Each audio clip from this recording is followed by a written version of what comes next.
Welcome back to Atlanta Diaries. I'm your host Enma Popley. Thank you for joining me. In Atlanta Diaries, we celebrate unique and inspiring stories of breakthrough women to help future generations create their own. If you want to know more about Atlanta or listen to more episodes, you can visit my website www.enmapopley.com. You can also share feedback or suggestions there. It has been quite a run, and I've thoroughly enjoyed having such wonderful conversations with some amazing, inspiring women. And more than that, sharing these conversations with all of you. I want to take some time off to be with the three men in my family, and I'm therefore taking a short break. But I will be back with another slate of amazing women starting August 4th. So do save that date. Meanwhile, I would not want you to lose your habit of tuning in every week to Atlanta Diaries. I've therefore selected a few hidden gems from my earlier conversations, and I'm resharing them with you so that you stay inspired. See you on August 4th, and happy listening. And thank you very much for your support in helping build this amazing Atlanta Diaries community. My guest today is Abha Narain Lamba. Abha is a practicing conservation architect. Among many laurels, her firm was awarded the Architectural Digest Architect of the Year in 2019 and has been included in the AD 100 Architects list. Abha's practice includes the restoration of 15th century temples in Ladakh and Hampi, mosques, historic palaces, and caravansarais in Rajasthan, Madhya Pradesh, and Punjab, and the Mughal gardens in Kashmir. Abha started a practice when most did not understand the word conservation, and she created her own rule book, whether that meant taking her toddler for meetings or climbing a 180 feet scaffolding to demonstrate her opinion. I'm really excited to share my childhood buddies' inspiring and trailblazing journey. Hi, Abha. Welcome to the show. Thank you. Wonderful to be here. This is super exciting. And for the benefit of the listeners, Abha and I go back 41 years. Wow, that's a long, long time. Yes, Abha. And I was calculating it's been 41 years. And it took me back to times when you and I were cycling together and hanging out at home together and sometimes doing homework together. So just brought back such beautiful childhood memories, school days, and it was just lovely and nostalgic and everything at the same time. Abha, any memories come to your mind when I'm narrating all these things? The most vivid memory I have is of a very embarrassing episode in our lives when we began. I think we were about 12 or 13, and we decided to wax our legs. And I remember we were at your house one afternoon and we bought this hot wax. And I took a hot wax strip and yanked it off your leg, and we managed one strip of hairless leg.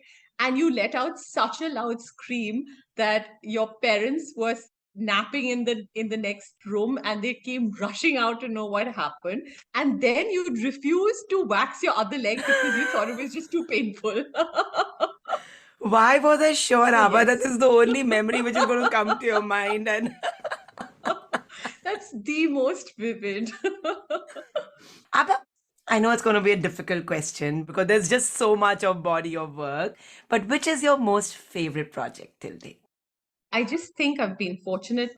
I've enjoyed working on so many different projects, and each one of them has taught me things. I mean, if I was working in Ladakh for 3 years on restoring a 15th century temple in a very remote village called Basco, believe me, it wasn't fun when it was happening because I was so nervous that if something went wrong, it was a mud structure and it was 500 years old. And if there was one shower of rain when we had opened up the mud terracing, we could have been in a soup.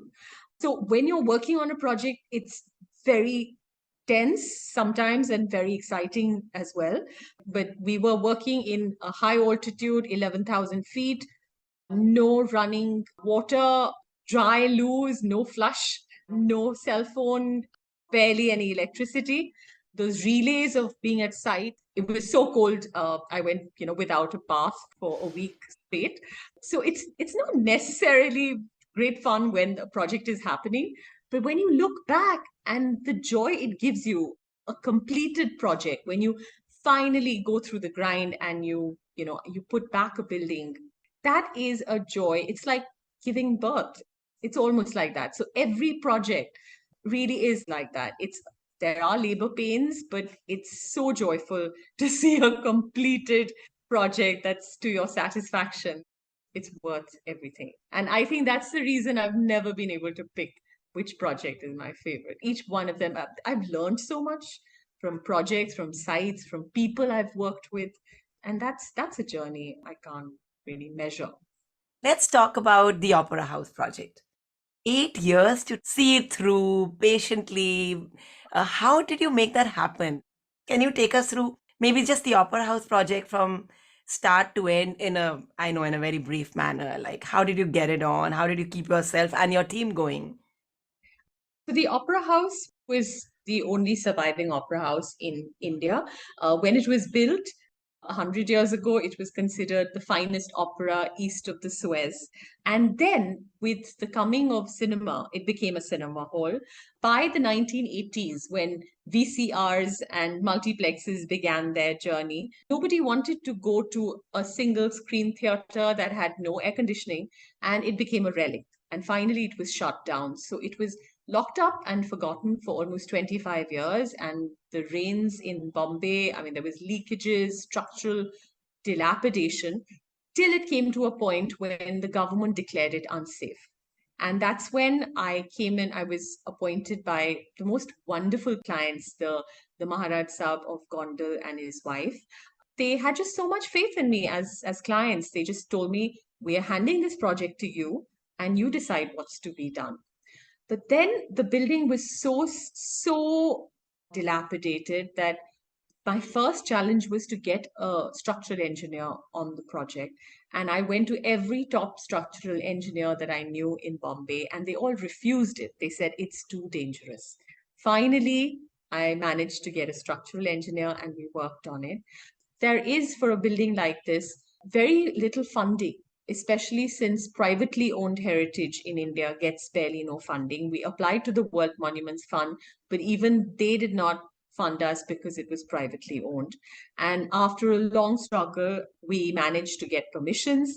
And it took us, yes, 9 years. But at the end of it, when the building reopened and we could hear the sounds of opera perform once more after nearly 100 years, it's just transformed the cultural scene of the city of Mumbai. And that's when I say, at that point, those 8 years are worth it. And it's just so satisfying to work on a project like this. So even then, it's almost serendipity. We were working on, trying to find out the original color palette, because when I walked into the opera house, it was completely decrepit, but the interior was an Art Deco interior. And it didn't make sense because the building predated the Art Deco period. So I knew that there must have been an older Baroque kind of a design of the interior.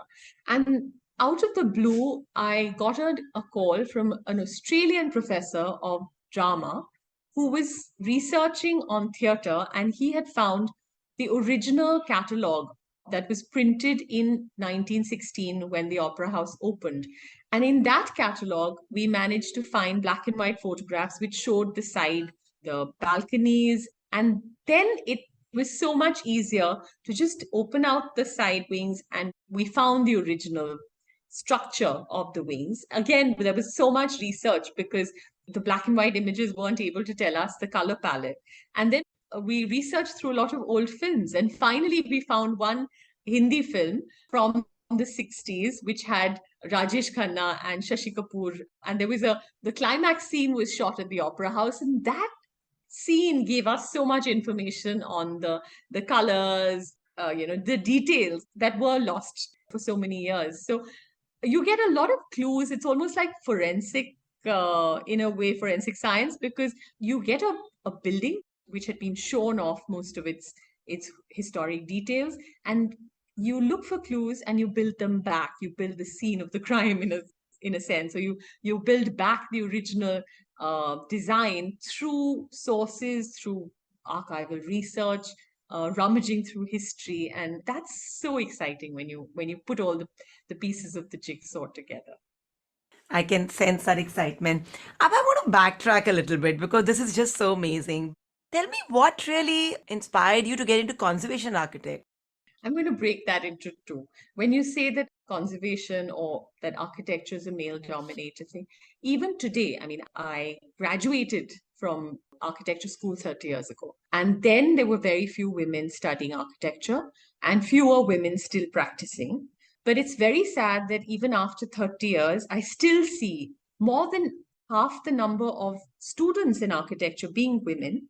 But when it comes to the field of practicing architects, they're still miserably low in number. So that is something that bothers me, especially the fact that, bright young girls who've qualified as architects, then somewhere along the way give up on their career or take, alternate careers. So coming back to that, I think I can't ever say that being a woman, I feel that I was discriminated against. And I would like to just say that I'm an architect and it doesn't matter what gender. And I believe that, and if I'm confident in that, I can't look at my being a woman as something that is a challenge, then therefore I need to be treated differently. No. If I'm as good as another man, I will do as well as another man. And I've never wanted to use that as an excuse to myself. That's first. They can be good architects, bad architects, brilliant architects, and that's regardless of gender. That's one.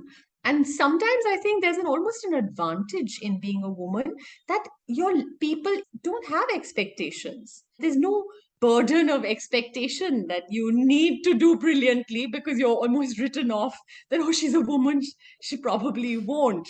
And that is actually, for me, liberating, that nobody expected me or put the burden of expectation of me being good at my job.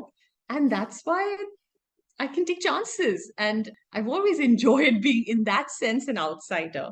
So I therefore don't feel that being a woman is a problem. It's just we need to, as women, tell ourselves that there are no glass ceilings. And the day we truly believe it, there are no glass ceilings.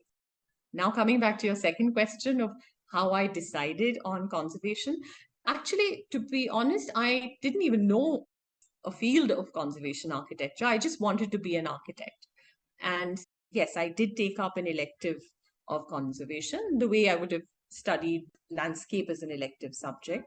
And I always wanted to work with Joseph Allen Stein. He was an American architect who moved to India very soon after Indian independence. And he was one of the most brilliant architects of contemporary modern India.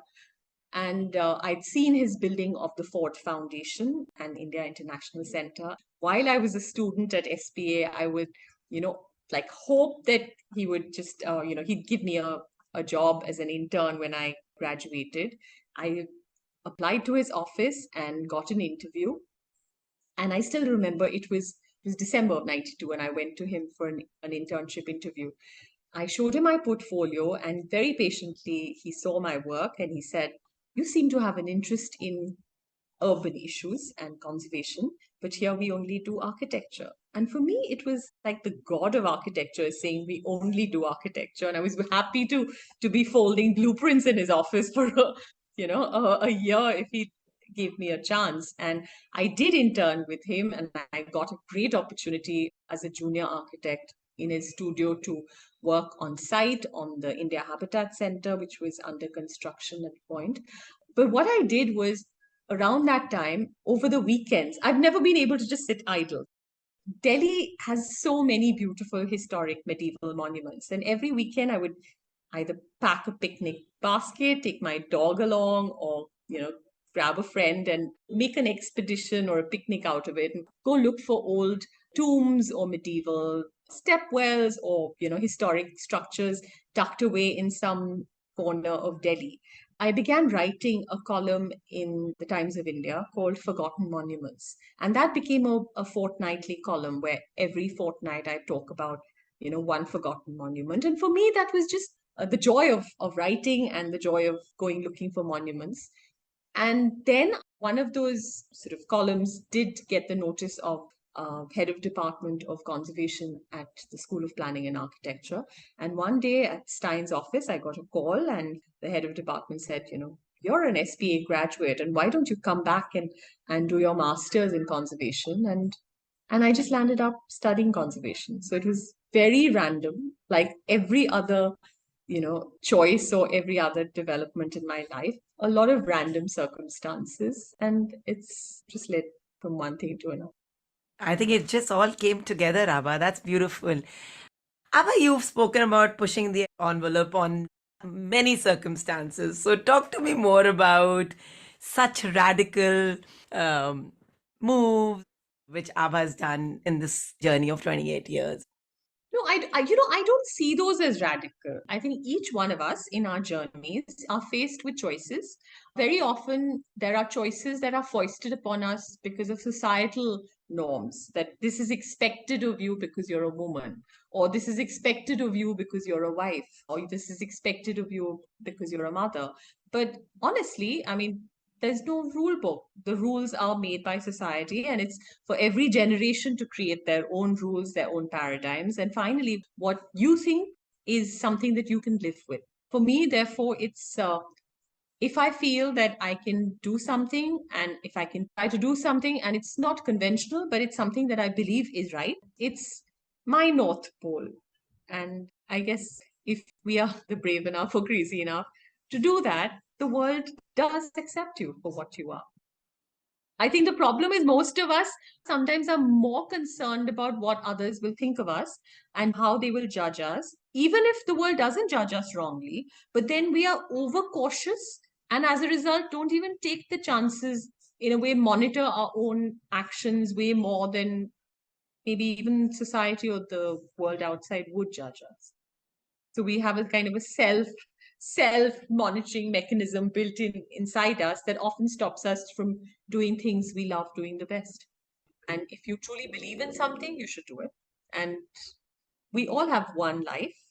We should try and make the best use of however ever many years we have on the planet. And I think maybe that's another thing. When you're young and you have these friends and someone says, oh, we can, I'm a palmist and I can read the future. I was 18 years old, and we were a bunch of friends, and one of them claimed to be very good palmistry and read my hand and said, oh, you're going to die at 45. And I laughed it off, but somewhere it stayed within me that if I have only 45 years, let me do everything that I want to. And I think I just tried to do the maximum. I wanted to always write a book. I made sure that I'd written a book before that. I made sure I ticked off most of my bucket list just in case I did hit the bucket at 45. But in a way, if we all think like that, and what it does is, if we all realize that the time we have on this planet is really precious, we would try and do the most of it. So yes, we don't know our expiry date. We don't know when it's going to end. But if we are conscious of the fact that every minute, every moment in our lives matters, I think we would try to do the best we can. So I think that's what I always told my daughter when she was little, that it doesn't matter whether you want to be a chef or a tailor or a firefighter. Just pick something that you love doing every day, because you're going to be stuck with it every day. So you better love what you're working on, and then try and give it the best you can. So that's it. These are the only two rules. Don't you hang up your ballet shoes and wear a business suit just because that's what society expects of you. This is beautiful. Let's shift gears a little bit. Abha, in your career, you've worked with village councils, you've worked with royal families, you've worked with politicians, you've worked with, people in the government. How different or similar were those interactions? Oh, very different. It's fortunate because I've worked with villagers in remote areas in Rajasthan, in Karnataka, in Jammu Kashmir, in Ladakh. And at the same time, I've had the privilege of having as my clients sometimes chief ministers of states and royalty. But in a way, it's equally important that every stakeholder and every client, you develop a certain level of trust, you have to have mutual respect. Doesn't matter where they're coming from. They need to trust and respect you as a professional and your choices, and you need to trust and respect them as as your clients, whether they're multi-millionaires or they're villagers in a village community-led project. That, I think, these are the two basic fundamental qualities in a good client architect relationship: trust and respect. Any anecdotes or any, examples, anything which comes to your mind? Well, so you've also got to gain their trust. So I can give you two examples. I was barely 28 years old, and we were working on the conservation of this gorgeous Victorian Gothic building of the Bombay High Court, which is now on part of a UNESCO World Heritage Site. And at 180 feet on the turret was this limestone statue of justice and mercy, which required conservation. The Public Works Department engineers of the government were working on it, and I suggested something else. And I said, let's not do a sandblasting and a cement grouting, and let's use more conservation-friendly materials. Let's do a paper poultice followed by using lime as a sacrificial render.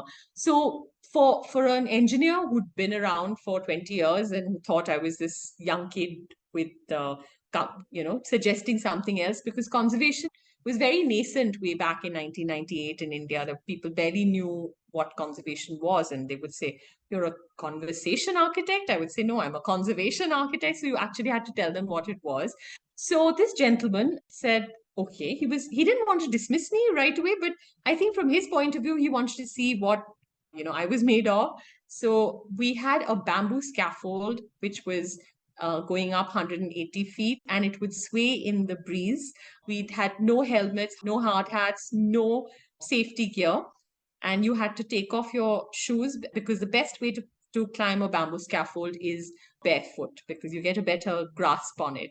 So he said, all right, why don't you go up the scaffold and you apply your poultice yourself? So he wanted me to climb up to the 180-foot high scaffold and do that myself. And I did. And when I did, I had won his respect as a professional, that I did know my job and I had the gumption to do it. And from then on, he accepted every one of my conservation suggestions. And not just that, all these were actually adopted by the entire Public Works Department of Maharashtra and Mumbai for conservation. So it was a small battle. It was a small, in a say, almost like a rite of passage. But once I had done it, he had respect for me, and he took me for a hardcore professional. So that is something where then there was mutual trust and mutual respect for each other's strengths. And in a very different case, in Ladakh, when I was working on the Basgo temple, initially when I came in to Ladakh, I was sort of this import of this, conservation architect who'd been flown in far out from Bombay, and the rest of the workforce was all local Ladakhi and the village community, and they were not open to somebody who's come out from outside, who does not speak the language, and they were not really willing to accept me into that project, and would ask me questions just to sort of suss me out. And that's when we were doing very basic investigation on the building and the construction itself. So I did a small test pit of, just about a 4-inch deep pit into the roof terrace, which was mud terracing. And we found that right at the bottom of the terracing layers, there was birch bark. And I looked at the birch bark and I could identify it, fortunately, because my grandfather had been a forester in Kashmir. So I said, this is birch bark, and that was used as a waterproofing material. And then, because I was able to identify the material accurately, the memes or the village elders took me under their wing. And after that, they taught me about how to use different local grasses and how to mix it with their different clays, and which layer to add zasa and which layer to add markhala. And I learned so much from them. But initially, they were very circumspect about me, till they understood that I had some knowledge that I was bringing to the table. So very often that happens. I'm sure in your corporate world, it plays out in different ways. But initially, it's almost like dogs. You sniff each other out. And then when you build that trust, you proceed as professionals. It's all about mutual trust and give them the confidence that you know the job.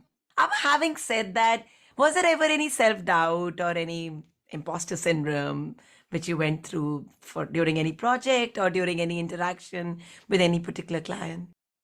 No, I don't think I've ever had self-doubt, but yes, I've had crippling fear many often at different stages of the project, whether I'm good enough or I know enough to do this as well as it deserves to be. I remember for the Ladakh project, I would get nightmares. I would wake up, with the sweat in the middle of the night, with the fear of the whole roof collapsing on me. And that fear made me study harder, research harder, and get my act together.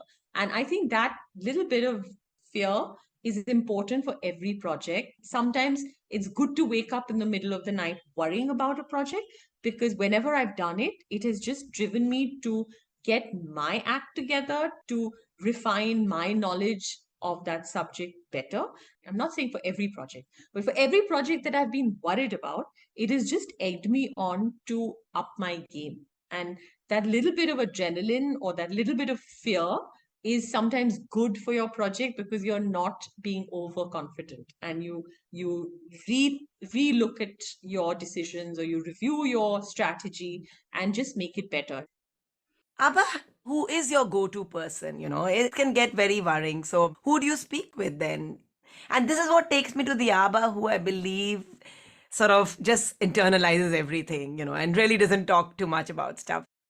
My go-to person, I would say it depends. Like, you would be my personal go-to person, for instance. Her work go-to person would sometimes be my own team. I would share my concern with them and get their perspective. When I was early on in my life, when I was just started, Bombay was a new city to me. Sharda Dwivedi was this amazing historian who took me under her wing. And whenever I was working on a project, I just call her, and she had so much knowledge about, Victorian buildings and the architecture of Bombay, that she would give me so much information and advice. So, or when I've worked on Buddhist monuments, Ajanta, Sarnath, Bodh Gaya, Dr. Jamkhetkar, who's this amazing resource person on Buddhism, has been my go-to person and guru. So a lot of times there are senior professionals or historians who are very happy to share their knowledge with you. And those people I'm eternally grateful to. And also, as I told you, sometimes you can learn something so deep and so meaningful from the village community that you're working on, that you treasure that as much. Share with me any biggest joys as a leader or any anecdotes where you really felt that the team has accomplished together. I think my joy has been twofold when I've seen, again, architects who've grown in the firm, and who I've seen them develop that confidence and acquire skills that they were initially not very confident of. So that's, it's good to see that growth in an individual. In our firm, we've had twice, this is the second time, yes, that two architects who've been working together in our firm as colleagues have fallen in love and decided to get married. And this has happened over a span of the last 10 years. And I think we as a firm, and especially I would, absolutely encourage that, because I think if you're colleagues and you develop a relationship, it probably shows that we are a good working environment, and it's all good. And the other is also that sometimes one has very important projects, and I've come across certain other firms where for the really important clients, they don't let the junior architects or other architects speak up. But I've always tried to have even somebody who is junior in the firm but who has worked on a project get an opportunity to present their design or to present their point of view to a client, whether the client is the governor of Maharashtra or the chief minister of a state, or a business leader. I feel it's important for a team to know it's not that only the principal is the one presenting a project, that people who've been involved in that project should be able to stand up and give their point of view. That's lovely. Abha, any setbacks in this journey? And with the wisdom of hindsight, what were your learnings? See, setbacks, yes. I mean, a lot of times you work on a project and it never comes through. Or you work on a project and then midway you realize that there's been something that's happened behind the scenes and you've lost a project that you've really worked hard. And it's heartbreaking at that point. But maybe in the long run, you either let go or you feel that it was all for the good. But I think that also happens with every other architect and in every other profession. You win some, you lose some. And sometimes also you think back and you realize that, like, for example, there was a project that we were supposed to do, Crawford Market, for example. I was given that project in 2007. Then we lost it because there was a lot of politics about a builder wanting to build at a much higher FSI, while I was trying to push for a low rise development that would remain with the municipal corporation. It took us 7 years to even get acknowledged that our design was better for the city and retained the ownership with the city rather than with an individual builder. So it was a lot of effort, a lot of pain, a lot of frustration for those 7 years. And now it's 14 years and we're still working on the project. So sometimes it takes a very long time for a project to actually happen. But then if you think back, one sort of rationalizes and says, 14 years ago, had we worked on this project, maybe our firm would not have been mature enough to take it to that level. And maybe it's better that it came to us later and we've acquired the skill sets to be able to do a better job. But this requires so much of patience and no rush. And because it looks like the kind of stakeholders you're working for or the kind of field you're talking about, I think patience is like the at the crux of everything. See, I'm not a patient person. I'll tell you something. When I speak very fast, I work very fast. I expect a lot of input from my team very fast. So I wouldn't be this really very zen person who's very slow. I'm just the opposite. I'm a hyperactive kind of a person. But also, it's not a very good thing, but I also get deeply emotionally attached to a project or to a building. Sometimes for me, it's easier to understand a building than to understand humans. It's rather strange. I can gauge them sometimes better. They're less unpredictable. But I'm patient when I've invested in a project. Then I'm willing to go through the grind to make it happen. Even if it takes 15 years to happen, then I'm also, as a person, very dogged in my persuasion and in my perseverance. So I'm not by nature a patient person, but I also am very determined to take it through. And I think that is sometimes just takes that long, especially when you're dealing with public projects. In the public realm, you're dealing with multiple stakeholders. Then very few projects happen really fast. I mean, some do. We worked on lighting up all of Jaipur's walled city, and we did that in 9 months. And the stakeholders, there were more than 350 shopkeepers along the way that we had to convince and do it. And we managed everything and completed the project in 9 months. But that's rare. In a lot of other cases, there are so many stakeholders, so many hiccups, bureaucratic hassles, political changes of governance, changes of policy that affect public projects far more. Yeah, that's an interesting perspective, and that's the part which I wanted to double click on, and you sort of answered it very beautifully. I think what I'm hearing is that whole belief that you want to take on this project, and that's what keeps you going and makes you wait for it. How do you keep your team motivated? Do you get a pushback from the team sometimes on like you're crazy, like? Oh yeah, all the time. All the time. They love to use the word that I'm delusionally optimistic. I don't know if that's even grammatically correct, but I've heard that about me from my team a lot of times. But I think that's also infectious. And a lot of them, when they do get invested in a project, then they also equally feel, motivated to carry it through. So it's easier to tell someone else that you're too invested, but when it's your own project and you are facing the highs and lows, and then when it does happen and it does get completed, that's the joy. I think that's the creative satisfaction it gives you. Yeah, and that is what I meant when I said at a philosophical level, that you need to bring those people who are equally passionate or equally vested in the project. And the ones who are not vested do move on. So it's okay. If they're not equally vested and they choose to move on, that's also good. Absolutely. Abha, you were invited to the Geoffrey Bawa Memorial Lecture in Sri Lanka. You've written a book. So, what does success and achievement mean to you?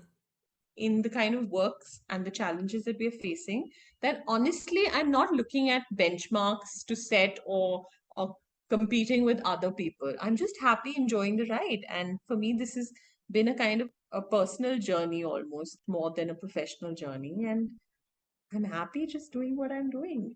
I mean, how would you even benchmark success? I mean, how many million turnover? No, it doesn't matter to me. For me, benchmark of a success is project well done. And then you take on another exciting project, and a benchmark of success is to get an exciting project and then to complete it well. That would be for me a benchmark. And for me, even that completion, yes, it really is encouraging if you win, let's say, a UNESCO Asia Pacific Award, and that sort of validates your hard work. But even without it, there are projects which we haven't got any awards for. But when you walk into the project, I mean, for me, the biggest compliment I ever received was when in 2006, I'd worked day and night and we'd put in our blood, sweat, and tears into restoring the Convocation Hall, a fabulous Victorian neo-Gothic building designed by Sir Gilbert Scott himself in Bombay. And at the inauguration, when the project was restored, it was inaugurated by the President of India. And I was introduced to him as the architect who had led the restoration. And he said just one simple sentence. He said, "Your building smiles." And I think that's the most beautiful thing that anyone could have said. And that is the biggest joy. If you walk into a building that you have restored and you know that, there's joy in it, that is a award itself. That's really beautiful, Abha. Abha, will Abha Narayan Lamba ever retire? I hope not to. I hope to die with my boots on because I really wouldn't know what to do with retirement life. So, yeah, hopefully not. So, therefore, the answer to what's work-life balance for you and what does Abha Narayan Lamba do when she's not working? How are you going to answer that question? If I had to define myself, I would define myself as an Indian architect and a woman. But then it all, for me, coalesces into the fact that yes, I'm an Indian, yes, I'm a woman, and yes, I'm an architect. But for me, my work and my personality can't be divided into two different silos. They are the same thing. I'm as much a woman as I am an architect. I'm as much a mother as I am an architect. I'm as much a professional as I love to do things. If I had a holiday, I'd still grab a camera and head to a cultural destination and spend time happily walking through some ruins in some part of the world. And if I get paid to do exactly that, why would I do anything else? So, you basically make sure that wherever you travel, the architect hat stays on. There's no taking off that hat. Absolutely. Beautiful. Abha, when I started Atlanta Diaries, that I sort of really wanted this to be a platform where you're able to, share your experiences so that you can motivate younger women or people in the younger generation to find their own greatness. So, any parting thoughts on how people can find their greatness or as they transition? I would just say, never try and fit into a mold that someone else has made for you. I couldn't cook to save my life when I got married. And after 22 years of marriage, when I did get divorced, I don't think still I was much of a cook.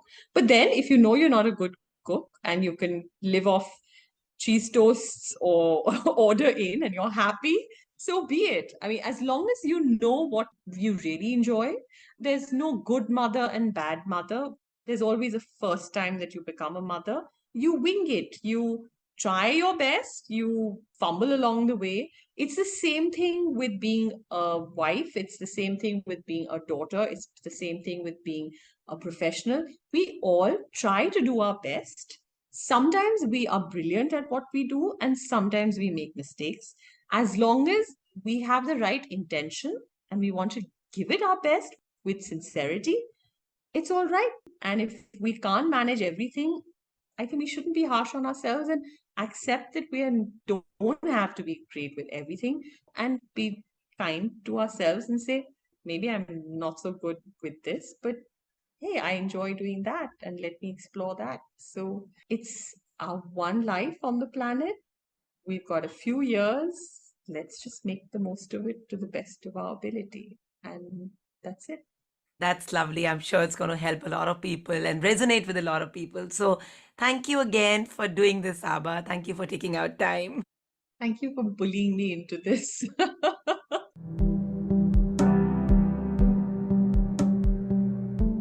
Thank you very much for listening. All my guests have brought their most vulnerable selves on Atlanta Diaries. And even if a small segment of these conversations can help champion the journey of one person, it's going to be really worth it. I do have a request for you. Please share this podcast on your social media and with your family and friends. Our society is constantly evolving, and Atlanta Diaries must too. I really appreciate if you can leave your feedback in the form of a review or a rating. These are impactful and rousing stories that need to be shared far and wide. See you next time for another one on Atlanta Diaries.